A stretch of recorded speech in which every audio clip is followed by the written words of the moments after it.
사랑하는 성도 여러분, 이 자리에서 여러분들과 또 말씀을 나눌 수 있음이 굉장히 저에게 감사로 다가옵니다. 오랜 시간 동안 제가 인천왕성교회를 떠나 있다가 이 자리에 또 성도분들의 그런 허락과 또 목사님의 허락을 통하여서 이 자리에서 말씀을 전할 수 있어서 정말 감사합니다.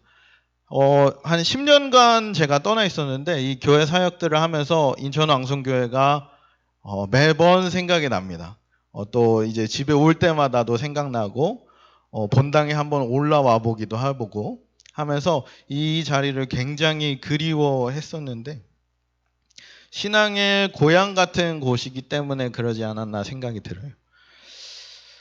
시간도 정말 빨리 지나갔고요. 수많은 일들 속에서 또 수많은 경험들을 통하여서 이 자리에 설 수 있어서 정말 감사했습니다. 오늘 말씀이 저와 여러분들 가운데에 그리고 여러분들의 삶 가운데에 깊이 새겨지는 말씀이었으면 좋겠습니다. 우리는 항상 행복과 잘됨, 복을 따라가는 사람들이에요. 그런 것들을 바라보면서 살아갑니다. 앞으로의 일들에 대해서 걱정하고 두려워하면서 어떻게 살아가야지, 어떻게 살아내야 하지라는 그런 고민들 속에서 우리들이 살아갑니다. 여기 서 있는 저도요, 그런 고민을 굉장히 많이 하는 사람들이에요. 굉장히 많이 합니다. 오늘은 뭘 먹고 살아야 되나? 내일은 무엇을 먹어야 되나?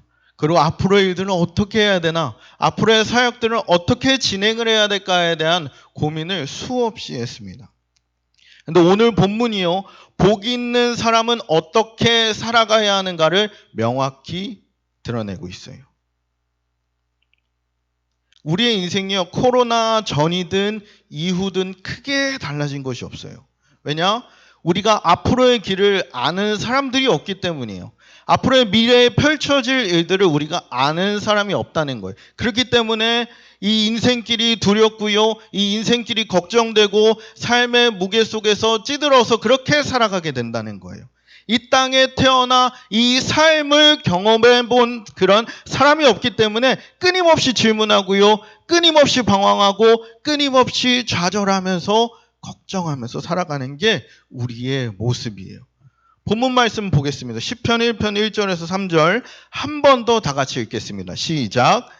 복 있는 사람은 악인들의 꾀를 따르지 아니하며 죄인들의 길에 서지 아니하며 오만한 자들의 자리에 앉지 아니하고 오직 여호와의 율법을 즐거워하여 그의 율법을 주야로 묵상하는도다.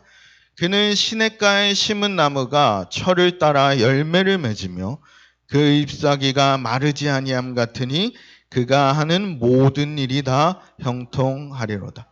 본문은요, 복 있는 사람과 복 없는 사람을 대조하고 있습니다. 쉽게 이야기하면 의인과 악인을 대조하고 있다는 거예요. 성경 이야기에서 복 있는 사람을 설명하기 위해서 무엇을 이야기하고 있냐? 반대로 복 없는 사람, 악인에 대해서 우선적으로 드러내고 있는 거예요. 딱 봐도 안 좋은 것들 세 가지가 등장합니다. 첫째는요, 악인들의 꾀. 둘째는 죄인들의 길. 셋째는요, 오만한 자들의 자리. 이 세 가지를 먼저 말하고 있어요. 왜 이런 것들을 먼저 이야기합니까? 복 있는 사람이라 그러면 복을 먼저 이야기해 주면 좋은데 복 있는 사람의 세 가지의 조건 이러면서 1번, 2번, 3번 먼저 이야기해 주면 좋겠는데 안 좋은 악인들의 모습을 먼저 드러내고 있습니다. 빛은요, 어두움이 있을 때 선명해지는 거예요. 그렇기 때문에 악인을 선명하게 드러냄으로써 의인이 어떻게 살아가야 하는지, 복 있는 사람이 어떤 식으로 살아가야 하는지를 오늘 성경 본문은 여러분들과 저에게 밝히고 있다는 거예요. 그럼 어떤 것이 복인가요? 어떤 것이 복일까요? 형태와 형식을 갖춰야만 복 있는 사람으로 살아갈 수 있을까요? 악인들의 특징 먼저 살펴보겠습니다. 첫째요, 악인들은 악인들의 꾀를 따른다라고 이야기하고 있어요. 악인들의 꾀. 꾀와 지혜는 달라요. 꾀는요, 내가 원하는 것을 따르면서 자기 중심적으로 생각하는 게 꾀입니다. 반대로 지혜는요, 남을 배려하고 옳은 것을 옳게 만드는 게 지혜예요. 악인들은 자기 중심적으로 살아간다는 거예요. 그 마음의 중심이 절대 하나님을 향하지 않고 있다. 이게 악인의 모습이라는 거예요. 삶의 전 영역에서 악인들은요, 자기 중심적으로 살아간다는 겁니다. 왜요? 내 꾀, 내 생각을 따라 내가 생각하고 싶은 대로 생각하며 살아가는 게 악인의 모습이라는 거예요. 둘째요, 악인은 어떤 모습입니까? 악인은 죄인들의 길에 서 있다 이야기예요. 시편 1편 1절을 보면 복 있는 사람은 악인들의 꾀를 따르지 아니하며 죄인들의 길에 서지 아니하며 오만한 자들의 자리에 앉지 아니하고. 악인들의 두 번째 특징, 죄인들의 길에 서 있다 이야기합니다. 길은요, 삶의 방향을 이야기하는 거예요. 삶의 방향. 근데 죄는 뭡니까? 죄는 벗어났다를 의미를 해요. 그럼 뭐예요? 이 죄인들의 길에 서 있다는 것은 삶의 방향이 하나님을 벗어난 사람, 삶의 방향이 하나님을 바라보고 있어야 되는데 하나님을 벗어난 사람이 악인이다라고 이야기하고 있어요. 세 번째요, 악인은요, 오만한 자리에 앉아있는 사람이다 이야기합니다. 오만함은 뭘까요? 오만함. 네이버 사전 이런 데 검색해보면 이렇게 나옵니다. 태도나 행동이 거만하고 입을 삐죽거리는 게 오만함이에요. 그렇다면 자리에 앉아있다는 건 뭐예요? 그냥 머문다는 의미겠죠. 이거를 합치면 뭡니까? 오만한 자리에 앉아있는 사람. 하나님의 권위를 인정하지 않고 입을 삐죽거리며 그저 불평과 불만 속에 살아가는 사람. 하나님의 자리에 내가 앉아있는 사람, 그 사람이 악인이다라고 이야기하고 있어요. 우리 사랑하는 성도 여러분, 여러분들의 삶은 어떻습니까? 삶이 팍팍해지고요, 힘들어질 때를 생각해 보십시오. 여러분들은 누굴 위한 삶을 살아가고 있으세요? 내가 원하는 겁니까? 내가 생각하는 것들입니까? 하나님이 원하시는 것을 따라 살아가고 계십니까? 삶의 방향이 어디를 향하고 있냐는 거예요. 내 자리에 여전히 하나님을 인정하지 못하고 내가 앉아있냐는 겁니다. 여러분들이 어떤 삶을 살아가고 있는지 여러분들 스스로가 점검할 수 있어야 돼요. 이런 사람을 성경에서는 악인으로 분류하고 있어요. 삶의 방향, 삶의 목적, 삶의 목표가 하나님의 말씀, 하나님을 따르지 않는 자니까 내 중심으로 살아가게 된다는 거예요. 삶의 이유가 모조리 내 중심이기 때문에 나를 위한 삶을 살아가기 때문에 그 자가 바로 어떤 사람이라는 거예요? 악인이라는 거예요. 성경은 명확히 이야기합니다. 저와 여러분들이 이 말씀을 잘 깊이 새겼으면 좋겠어요. 여러분들의 삶이 어떤지, 여러분들의 삶의 방향이 어디 있는지, 여러분들이 바라보고 있는 것이 어떤 것인지, 나의 잘됨, 나의 부를 원하는 것인지, 하나님을 바라는 것인지 깊이 묵상했으면 좋겠습니다. 깊이. 그렇다면 의인은 어떤 사람일까요? 의인은 시편 1편 2절에 나옵니다. 다 같이 읽어볼까요? 시작. 오직 여호와의 율법을 즐거워하여 그의 율법을 주야로 묵상하는도다. 성경의 의인 첫 번째는요, 여호와의 율법을 즐거워하는 사람이라고 이야기하고 있습니다. 여호와의 율법을 즐거워하는 사람이 의인이다. 악인은요, 하나님의 권위를 인정하지 않아요. 그냥 내가 하고 싶은 대로 악인의 길에 서서 입을 삐죽거리며 하나님의 권위를 인정하지 않는 사람이 악인인데, 하나님의 말씀을 즐거워하고 그 자리가 내 자리가 아니다는 것을 인정하는 사람. 의인은 사람을 따르는 자가 아니에요. 하나님을 따르는 자입니다. 내 꾀, 내 길, 그런 것들이 아니라 하나님을 향해 있는 사람. 하나님의 율법을 즐거워하는 사람. 하나님의 말씀을 듣기를 즐거워하는 사람. 그런 사람이 의인이다 이야기합니다. 삶에 문제가 생기잖아요. 우리의 신앙이 병들었다고 이야기했을 때 그걸 진단하는 가장 쉬운 방법이 있습니다. 무슨 방법일까요? 일단 예배의 자리를 나오지 않습니다. 왜요? 불편합니다. 하나님의 말씀이 불편해져요. 하나님의 말씀을 듣기를 꺼려합니다. 의인은 어떤 사람이라고 이야기합니까? 여호와의 율법을 즐거워하는 사람이다 이야기하고 있어요. 그러면 예배의 자리를 사모하며 이 예배의 자리를 목숨같이 지키며 나와서 주님의 말씀을 듣고자 노력해야 돼요. 하지만 이 신앙이 병들어 있는 사람은 어떤 사람이냐? 이 자리를 사모하지 못하는 거예요. 이 자리에서 말씀 듣기를 불편해한다는 겁니다. 두 번째로요. 의인은 어떤 사람이다 이야기하냐면 2절 하반부에 나옵니다. 그의 율법을 주야로 묵상하는도다.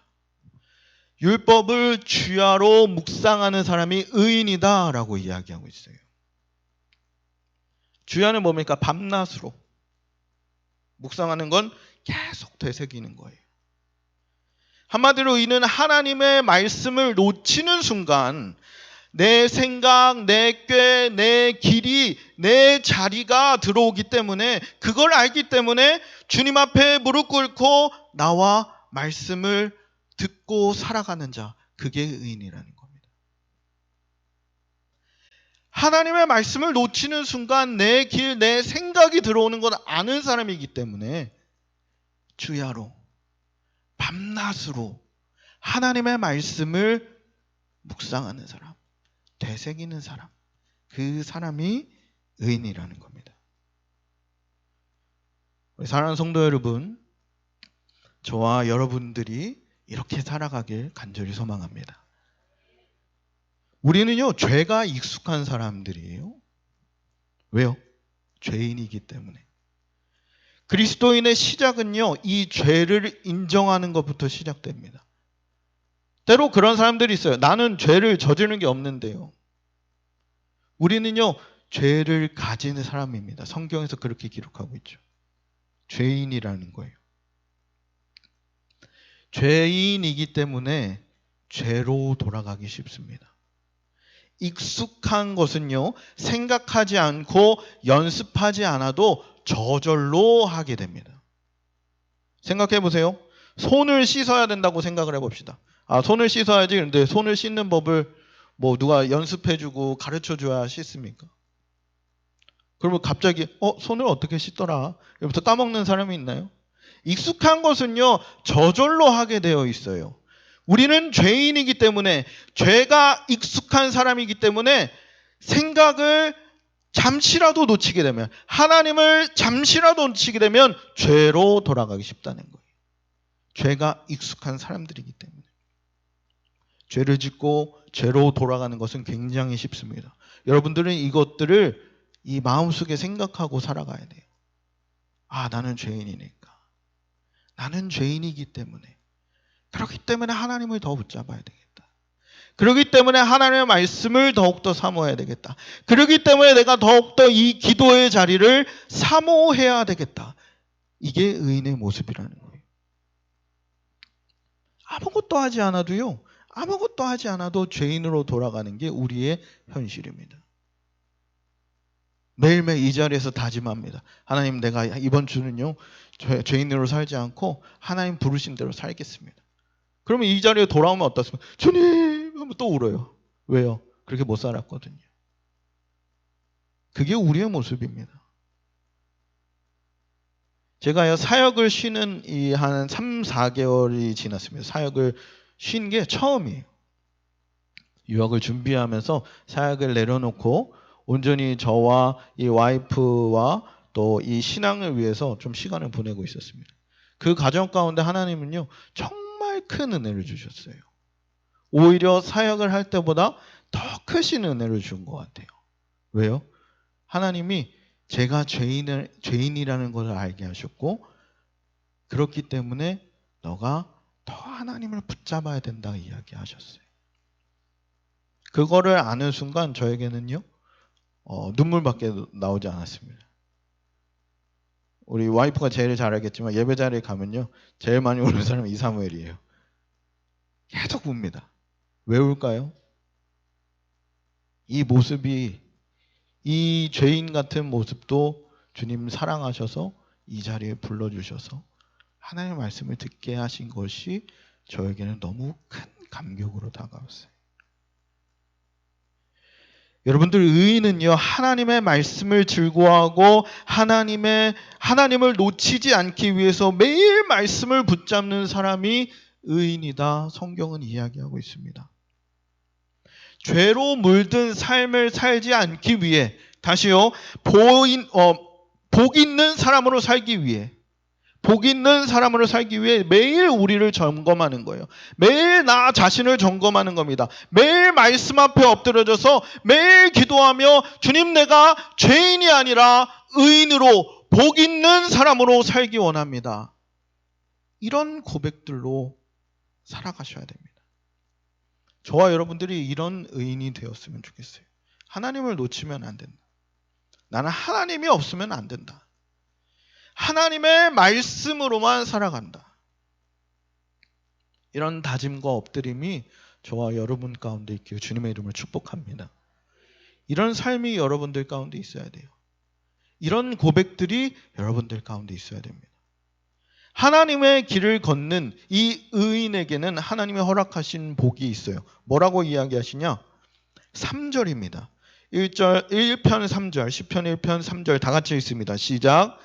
그는 시냇가에 심은 나무가 철을 따라 열매를 맺으며 그 잎사귀가 마르지 아니함 같으니 그가 하는 모든 일이 다 형통하리로다. 하나님의 길을 걷는 사람은 복이며 행복한 사람이다 라고 이야기하고 있는 거예요. 교회 사역을 하다 보면서요, 많은 성도님들을 만났습니다.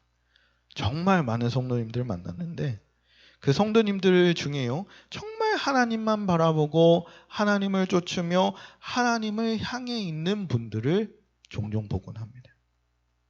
하나님을 놓치면 정말 큰일 나는 줄 아는 사람, 그런 분들을 제가 여러 번 만났었어요.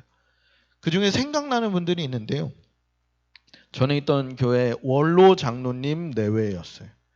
원로 장로님. 은퇴를 다 하셨고요. 원로 장로님 거의 90세 가까이 되셨던 분으로 기억을 해요. 근데 그런 나이가 많이 드셨음에도 불구하고 그분들이 섬기는 자리가 있었습니다. 어디였냐? 그 교회의 쓰레기 분리수거장이었어요. 저는 그때 당시 막내였기 때문에 쓰레기 분리수거는 제가 했습니다. 그래서 쓰레기 분리수거를 담당해서 쓰레기 분리수거장에 가면 누가 계셨냐? 항상 이 원로 장로님 내외가 계셨어요. 그러면서 제 쓰레기를 뺏어가시고 자기가 하겠다며 돌려주지 않으셨어요. 그때 제가 한 질문이 있습니다. 장로님, 권사님 힘들지 않으세요? 이제는 좀 쉬셔도 괜찮지 않을까요? 건강도 생각을 하셔야죠. 근데 장로님, 권사님의 대답이 굉장히 의외였고 그 대답이 제 가슴에 울렸습니다. 이렇게 대답하셨습니다. 하나님을 바라보고 하는 일인데 막지 마세요. 전도사님, 하나님이 우리 가정, 우리 내외에게 맡겨주신 일이라고 생각하고 하기 때문에 하나도 힘들지 않아요. 그 교회가요, 4,000명이 넘는 교회였습니다. 그럼 쓰레기 얼마나 많이 나올까요? 근데 장로님 내외가 다 하셨어요. 아무 말씀하시지 않고 매일같이 그렇게 섬기셨어요. 그분들은요, 정말 하나님만 바라보고 사시는 분이십니다. 생각해 보세요. 그 굳은 일 왜 하고 싶겠습니까? 저라도 하기 싫어요. 그런데 왜 한다고 이야기하셨어요? 하나님 바라보고 하는 일이, 하나님 나에게 맡겨주신 일이라고 생각하니까 가장 낮은 자리에서 여전히 하나님 바라보며 살아가시는 모습 속에 제 가슴을 울렸습니다. 하나님은 여전히 여러분들 가운데도 말씀하고 계셔요. 나를 바라보고 그냥 따라오기만 해라. 나를 바라보고 따라와라 라고 이야기하고 계셔요. 그렇게 따라갈 때 하나님은 어떻게 이야기하십니까? 철을 따라 열매를 맺고 그 잎사귀가 마르지 않고 네 모든 일들이 다 형통하리라. 하나님을 바라보고 따라가는 자에게 허락된 복이에요. 나는 왜 안 되지? 나는 뭐가 문제지? 나의 삶에 무슨 문제가 있지? 어떤 걱정과 두려움 속에서 살아갈지 모르지만 복 있는 사람은요, 질투, 명예, 욕심, 탐욕, 탐심이 아니라 하나님을 바라보는 자입니다. 끝까지 하나님을 택하는 싸움을 하는 자. 그 사람이 복 있는 사람인 줄 믿습니다. 여러분들의 삶에요, 여러 가지 선택들이 있을 겁니다. 나에게 조금 더 이익이 되는 선택들이 있을 거예요. 그 순간에요, 여러분들은 끝까지 하나님을 선택하셔야 됩니다. 하나님을 바라볼 때, 하나님을 선택할 때, 하나님 안에 있을 때 하나님은 그 모든 일들이 다 형통하게 되겠다. 형통하게 인도하겠다 말씀하고 계셔요. 우리 사랑하는 성도 여러분, 우리의 삶이 정말 녹록치 않습니다. 힘듭니다. 저도요, 백수로 있다 보니까 그 삶의 그런 무게들이 또 그런 재정적인 부분들이 또 이전에 생각지 않았던 부분들이 걱정으로 다가올 때가 굉장히 많이 있습니다. 성도들의 삶은 더 하겠죠. 삶이 얼마나 녹록치 않습니까? 매일 버겁고요. 매일 지칩니다. 돈도 필요하고요. 건강도 필요해요. 남들보다 좀 더 잘 살고 싶은 게 우리의 마음입니다. 하지만 이게 복이 아니라는 거예요, 여러분들. 하나님은 명확하게 말씀하고 있습니다. 복 있는 사람은요, 하나님의 말씀을 믿고 살아가는 사람입니다. 복 있는 사람은 하나님의 말씀이 아니면 안 되는 사람입니다. 복 있는 사람은요, 하나님을 끝까지 붙잡는 사람이 복 있는 사람인 줄 믿습니다. 여러분들 어떤 삶을 살아가고 계셔요? 여러분들의 신앙은요, 여러분들이 가장 잘 알아요. 그런 말이 있습니다. 목사님은 눈빛만 봐도 모든 걸 다 안다. 제가요, 이 청소년 아이들을 담당했는데 이 청소년 아이들 눈빛만 봐도 압니다.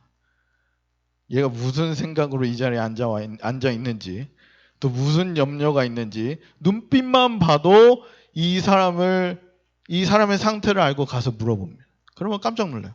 어떻게 알았어요? 네 얼굴에 다 써 있어. 성도님들 얼굴에도 다 써 있을 겁니다. 다 알아요.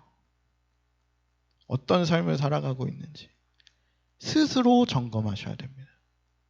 스스로 하나님을 붙잡기 위해서 더욱더 애쓰셔야 됩니다. 무릎으로 하나님 붙잡아야 됩니다. 마태복음 16장 16절 17절에 베드로가 이런 고백을 합니다. 다 같이 읽어볼까요? 16장 16절 17절 시작.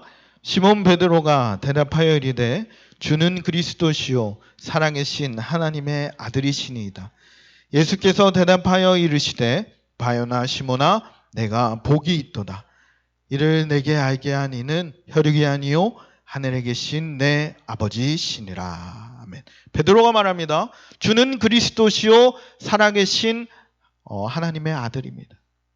예수님은 뭐라고 대답할까요? 내가 복이 있도다. 왜요? 왜 복이 있습니까? 주 예수 그리스도를 알고 붙어 있기 때문에 복이 있는 자입니다. 생명의 근원 되신 예수와 붙어 있는 것, 그것을 아는 자, 예수가 생명임을 아는 자, 그 사람이 복 있는 사람이다. 예수님은 이야기하고 계셔요. 시냇가에 심기운 나무는 마르지 않습니다. 그러면 예수와 붙어 있는 우리는 마를 수가 없습니다. 그러나 예수와 떨어져 있는 우리는 어떻습니까? 말라 비틀어 죽을 수밖에 없어요. 생명과 붙어 있어야 사는데 그 생명과 떨어져 있기 때문에, 대부분이 떨어져 있기 때문에, 대부분이 늘 죄와 친구하고 있기 때문에 복 있는 사람으로 살아내지 못합니다. 말씀 정리하겠습니다. 우리 사랑하는 성도 여러분들께 간절히 부탁드립니다. 다시 주님을 찾으시길 바랍니다. 다시 주님께 엎드리셔야 돼요. 과거에 신앙이 좋던 나는 끝이 났습니다. 저 역시도 그렇게 생각했어요. 과거에 열심히 했어요. 이것도 했고요, 저것도 했고요, 뭐 이런 사역도 해봤고 저런 사역도 해봤고 다 끝이 났습니다. 현재 나는 어떤 삶을 살고 있냐는 거예요. 현재 나는 복 있는 사람, 의인으로 살고 있냐는 겁니다. 여러분들 지금 엎드리셔야 됩니다. 하나님을 붙들고 계신가요? 하나님만 바라보고 있습니까? 하나님이 앉아야 될 자리에 여전히 내가 앉아 있지 않습니까? 예수 그리스도를 알고 예수와 붙어 있는 자가 복입니다. 그리스도, 이 기독교가 이야기하는 복은 세상의 잘됨과 달라요. 기독교가 말하는 복은요, 예수로 행복한 삶입니다. 예수로 충분한 삶이 복 있는 삶인 줄 믿습니다. 예수 그리스도가 있기 때문에 우리가 살아갈 수가 있는 거예요. 저는 요즘요 이런 감격으로 살아갑니다. 정말 보잘것없는 나를, 이 죄인을 구원하셔서 예수 그리스도의 은혜로 살아가게 하신 것, 그런 은혜로 말미암아 삶의 감격으로 살아가게 하신 것, 이게 저에게는 정말 큰 은혜입니다. 여러분들 또한 이런 은혜로 사시길 바랍니다. 예수 그리스도를 통해서만 여러분들이 형통한 삶을 살아낼 수 있습니다. 한 주 동안 이렇게 살아보면 어떨까요? 매일 주님 앞에 엎드려서 기도할 수 있는 시간을 만드셨으면 좋겠습니다. 밥 먹을 때 기도하는 거 말고요. 밥 먹을 때 우리 청소년 아이들 보면 밥 먹을 때 기도하자 이러면 땡큐 이러고 기도합니다. 땡큐 하고 밥 먹어요. 한술 떠버립니다. 그런 기도 말고요. 정말 시간을 정해서요, 무릎을 꿇고 주님 앞에 간구하는 시간을 가지시기 바랍니다. 하나님, 제 상황이 이래요. 솔직하게 털어놓을 수 있는 사람이 어디 있겠습니까? 부모에게 이야기합니까? 또 자녀에게 이야기해요? 친구에게 어떻게 이야기할 수 있겠습니까? 내 속에 있는 것들 하나님 앞에 쏟아내야 됩니다. 예수 그리스도 앞에 쏟아내야 돼요. 여러분들이 그 기도하는 시간을 정해서 주님 앞에 나와서 이 예배 자리, 말씀의 자리, 기도의 자리 사모하시면서 주님 앞에 쏟아내세요. 그래야 여러분들이 복 있는 사람으로 살아갈 수 있습니다. 이번 한 주를 여러분들이 죄인들의 길에 서 있는 자들이 아니라 하나님의 말씀 안에, 예수 그리스도의 그 구원의 감격 안에 살아가는 저와 여러분 되길 주님의 이름을 축복합니다. 우리 함께 말씀 가지고 기도했으면 좋겠습니다. 이렇게 기도했으면 좋겠는데요. 여전히 나의 가운데에 있는 내 생각, 내 길, 내 자리에 머무르지 않고 하나님의 말씀을 즐거워하며 주야로 묵상하는 자로 살아가게 하여 주시옵소서. 주님, 한 주를 주님 앞에 드립니다. 주님, 내가 이제는 내 길이 아니라, 내 자리가 아니라, 내 꾀가 아니라 하나님의 말씀으로 살아가길 원합니다. 하나님의 말씀으로 내가 살아가겠습니다. 그렇게 함께 기도했으면 좋겠습니다. 기도합시다.